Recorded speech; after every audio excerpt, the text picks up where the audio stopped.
வணக்கம், நான் உங்கள் சௌமியா பிரவீன்குமார். இன்றைக்கி என்னோட கிச்சனில் நம்ம என்ன ரெசிபி பார்க்க போகிறோன்னா முள்ளங்கி சட்னி.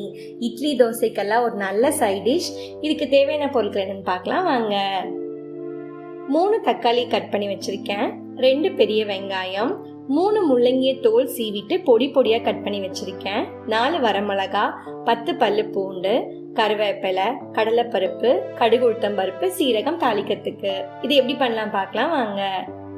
ஒரு பேன் வச்சிருக்கேன், அதில் எண்ணெய் ஆட் பண்ணுறேன். எண்ணெய் நல்லா காஞ்சதும் 1/4 டீஸ்பூன் சீரகம் ஆட் பண்ணுறேன். சீரகம் நல்லா பொரிஞ்சதும் நம்ம கட் பண்ணி வச்சிருக்க முள்ளங்கி இது கூட ஆட் பண்ணிக்கலாம்.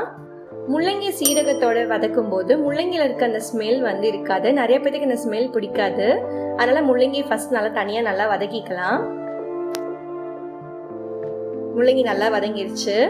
இப்போ நம்ம தனியாக ஒரு பிளேட்டுக்கு ட்ரான்ஸ்ஃபர் பண்ணிக்கலாம்.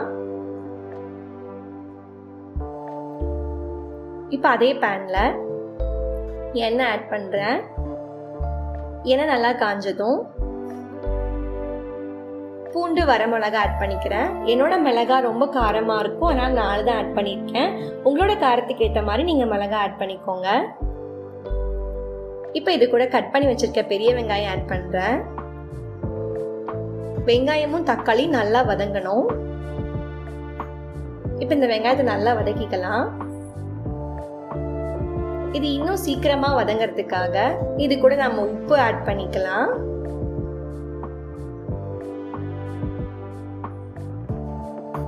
உப்பு ஆட் பண்ணி நல்லா வதக்கலாம். வெங்காயம் நல்லா வதங்கிடுச்சு.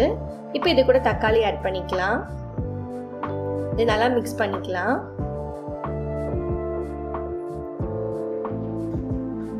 பாருங்க, வெங்காயம் தக்காளி நல்லா கொலைய வதங்கிடுச்சு.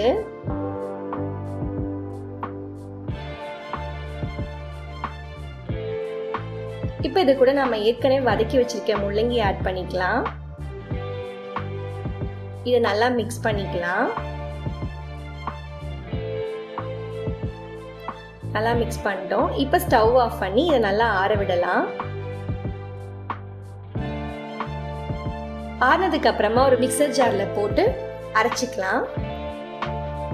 அரைச்சிட்டு வந்துட்டேன். இதுக்கு ஒரு தாளிப்பு ரெடி பண்ணிக்கலாம். பேன் வச்சு எண்ணெய் ஆட் பண்ணியிருக்கேன். கடுகு 1 டீஸ்பூன், உளுந்து 1/4 டீஸ்பூன், கடலைப்பருப்பு 1 டீஸ்பூன், சீரகம் 1 டீஸ்பூன் இதெல்லாம் ஆட் பண்ணிட்டு இது நல்லா பொரியட்டும். நல்லா பொரிஞ்சுது. ஸ்டவ் ஆஃப் பண்ணிட்டு கருவேப்பிலை ஆட் பண்ணிட்டு இதை நம்ம சட்னியில் ஆட் பண்ணிக்கலாம். முள்ளங்கி சட்னி தயார்.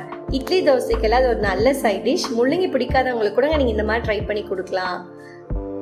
இந்த மாதிரி குயிக்கான ரெசிபிஸை உங்களுக்கு பார்க்கணுன்னா என்னோட சௌமியா இந்த கிச்சன் சேனலை சப்ஸ்கிரைப் பண்ணுங்கள். தேங்க்யூ ஃபார் வாட்சிங் மை வீடியோ.